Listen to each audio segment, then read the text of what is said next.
Halo semuanya, perkenalkan nama saya Tasya Mandari dari Prodi Informatika dari kelas IF24B dengan NPM 24312052. Di sini saya akan sedikit menjelaskan tentang mata kuliah Logika Informatika dengan dosen Pak Permata.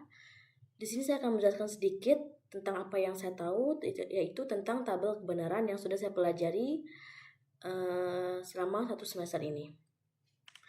Di dalam matematika, logika itu sangat penting untuk membantu kita berpikir dengan tujuan apa supaya kita bisa berpikir logis dan nggak sembarang berasumsi seperti itu. Jadi istilahnya kita berpikirnya benar-benar memikirkan dulu tanpa berasumsi apapun itu dengan yang tidak jelas. Di dalam logika informatika, kita pasti mendengar, atau apalagi ini di tabel kebenaran, pasti kita sering sekali mendengar dengan istilah negasi, konjungsi, disjungsi, dan lain-lain. Di sini, tabel kebenaran itu adalah sebuah uraian semua nilai kebenaran yang mungkin dikembalikan oleh ekspresi logika. Jadi nilai kebenaran biasanya benar atau salah, atau bisa dibilang true atau false. Jadi, tabel kebenaran itu menunjukkan hubungan antara proposisi dengan kebenaran. Jadilah dia tabel kebenaran. Nah, di tabel kebenaran ini ada 2 dan 3 variabel. Jika 2 variabel yaitu V dan Q, maka dia tabel kebenaran menjumlah 4 baris saja. Tapi jika dia mempunyai 3 variabel yaitu P, Q, R, dia akan memiliki tabel yang berisi 8 baris. Oke, di sini apa sih, mungkin kita bertanya-tanya ya, apa sih manfaatnya kita belajar logika, belajar tabel kebenaran? Jadi di sini manfaatnya untuk memeriksa argumen, untuk memeriksa apakah suatu argumen logis valid atau tidak. Jadi tujuannya itu yang pertama untuk memeriksa apakah ini logis atau tidak, atau apakah ini valid atau tidak valid gitu. Jadi kita dapat mengetahui kesimpulannya benar ketika premisnya benar, tapi salah ketika premisnya salah. Yang kedua, itu kita menentukan ekuivalensi logis. Jadi, kita menentukan apakah dua pernyataan ini logis ekuivalennya atau sama-sama kebenarannya tuh benar gitu, logis ekuivalen, artinya berhubungan benar gitu. Yang ketiga itu menyederhanakan ekspresi logika atau untuk menyederhanakan ekspresi logis yang kompleks. Jadi yang susah kita sederhanakan menggunakan tabel kebenaran. Yang keempat itu menganalisis sirkuit logika. Jadi gunakan ini untuk memasukkan nilai kebenaran untuk input sirkuit. Jadi kita dapat menentukan output atau hasil dari sirkuit tersebut. Yang kelima itu membangun sistem pakar. Artinya kita mempresentasikan aturan-aturan yang digunakan dalam sistem tersebut dengan menggunakan tabel kebenaran. Dan juga yang terakhir ini adalah meningkatkan pemahaman logika. Ini yang sangat penting bagi saya, karena menurut saya kita belajar logika, belajar tabel kebenaran yaitu untuk meningkatkan pemahaman kita tentang logika. Jadi tabel kebenaran ini memberikan cara yang sistematis dan visual untuk memahami konsep-konsep logika. Mungkin logika ini terdengar sangat sulit dipahami ya, namanya saja dengan logika. Tapi ketika kita belajar untuk memahaminya, insya Allah pasti kita akan paham, walaupun tidak banyak atau tidak semua materi kita bisa pahami ya. Oke, di sini kita lanjut untuk yang pertama itu kita bahas dulu negasi. Di sini kita akan membahas tentang logika penghubung, yaitu yang pertama itu negasi. Apa sih negasi? Negasi itu adalah, di sini saya sudah membuat sebuah tabel. Nah, di sini saya menggunakan BS atau benar atau salah. Jadi artinya kalau di negasi ini jika pernyataan benar, maka hasilnya itu akan salah. Nah, negasi itu kebalikannya.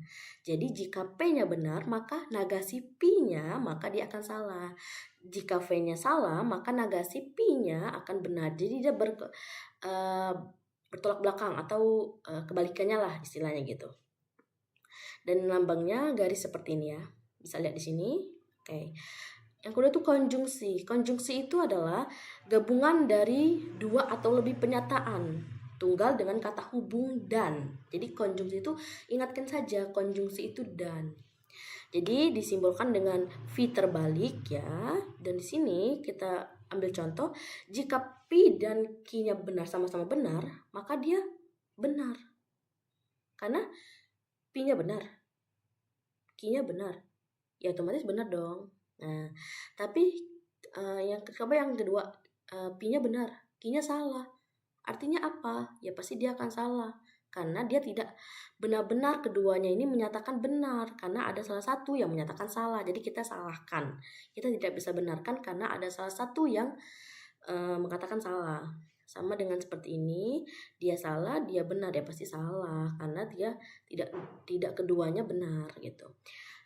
Kalau yang ini salah ya sudah pasti salah dong karena keduanya salah. Jadi istilahnya gini, dia tidak suka makanan ini karena menurut dia tidak enak. Dan temennya juga berkata seperti itu, ya pasti hasilnya ya benar. Kayak ya ini makanan tidak enak gitu loh. Oke, lanjut ya. Kita ke disjungsi. Disjungsi ini adalah kebalikan dari konjungsi. Konjungsi dan dengan dilambangkan V terbalik. Kalau disjungsi ini atau dilambangkan dengan V. Di disjungsi ini itu ketika pernyataan P dan Q itu benar, maka dia sebenarnya benar. Ketika pernyataannya P itu benar dan Q itu salah, maka dia sini akan benar. P salah, Q benar. Karena kalau di disjungsi ini ketika dia, jadi kita bisa memilih. Jadi ketika ada pernyataan benar dan benar, ya kita bisa pasti milih benar dong. Nah, ketika ada pernyataan benar atau salah, siapa sih yang mau memilih salah gitu kan? Siapa yang mau memilih kesalahan? Pasti akan memilih benar. Tapi ketika ada pernyataan salah dan salah, ya kita pasti akan memilih mana? Karena tidak ada pernyataannya benar, ya pasti salah gitu ya. Jadi kalau disjungsi, kalau dia ada benarnya, pilih yang benar, atau true-nya pilih yang true. Tapi ketika dua-duanya false atau salah, ya otomatis kita akan memilih yang salah. Yang keempat, ini ada implikasi. Dan implikasi ini adalah suatu pernyataan majemuk yang menyatakan hubungan sebab akibat. Dengan bentuknya itu ya seperti tanda panah ini ya, seperti lihat di sini. Nah, di sini ketika pernyataan P benar dan Q benar, itu akan benar.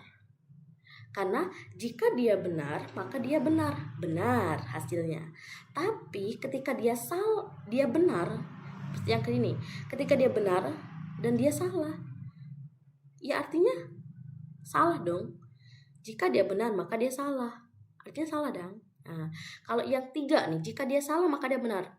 Itu kenapa kita kasih tanda benar, karena ketika dia sudah melakukan kesalahan maka dia akan memperbaikinya dan menjadi benar. Dia benar.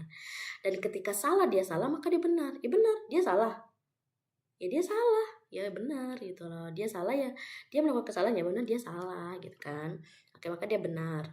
Di sini ada biimplikasi. Nah, biimplikasi ini suatu pernyataan majemuk yang berbentuk kalimat. Jadi pernyataan yang saling menjadi sebab akibat atau bisa dibolak-balik gitu. Implikasi ini seperti ini. Ya, tanda panah seperti ini. Jadi jika dia benar-benar benar, jika dia benar salah, jika dia salah benar salah benar. Jadi di sini tuh ketika dia ada kedua pernyataan benar ya benar. Tapi ketika pernyataan sering kita temui yang di atas tadi salah pasti dia salah. Tapi di implikasi ketika dua pernyataan salah maka dia akan benar. Oke, di sini. Mungkin ini saja yang dapat saya sampaikan, karena di dalam tabel kebenaran hanya ini yang kita pakai ya. Ini adalah kata penghubung di dalam tabel kebenaran. Dan mungkin cukup segini materi yang saya sampaikan, karena saya bisa memahami materi yang mungkin ya hanya ini yang lebih saya pahami gitu kan. Jadi di sini di tabel ini saya memakai 2 variabel saja ya, makanya tabelnya adalah 4. Tapi ketika kita memakai 4 variabel, dia tabelnya akan berjumlah 8 baris. Oke. Jadi kita bisa simpulkan bahwa di tabel kebenaran itu banyak sekali manfaatnya. Ya, salah satunya tadi bisa meningkatkan pemahaman logika kita, dan untuk penghubung itu ada nagasi, konjungsi, disjungsi, implikasi, bimplikasi gitu ya. Dan untuk logika sendiri itu kan adalah sangat penting bagi kehidupan sehari-hari kita gitu, karena kita pasti perlu pemikiran logika untuk hidup sehari-hari kita ya gitu kan. Jadi ya mungkin segini saja yang bisa saya sampaikan. Saya berharap teman-teman bisa mengerti dengan penjelasan saya. Saya menjelaskan dengan bahasa saya sendiri, atau ya beginilah cara saya menjelaskan. Maaf lebih kurangnya, saya mohon maaf. Pada Allah saya mohon ampun. Saya akhiri. Wassalamualaikum warahmatullahi wabarakatuh. Bye bye semuanya.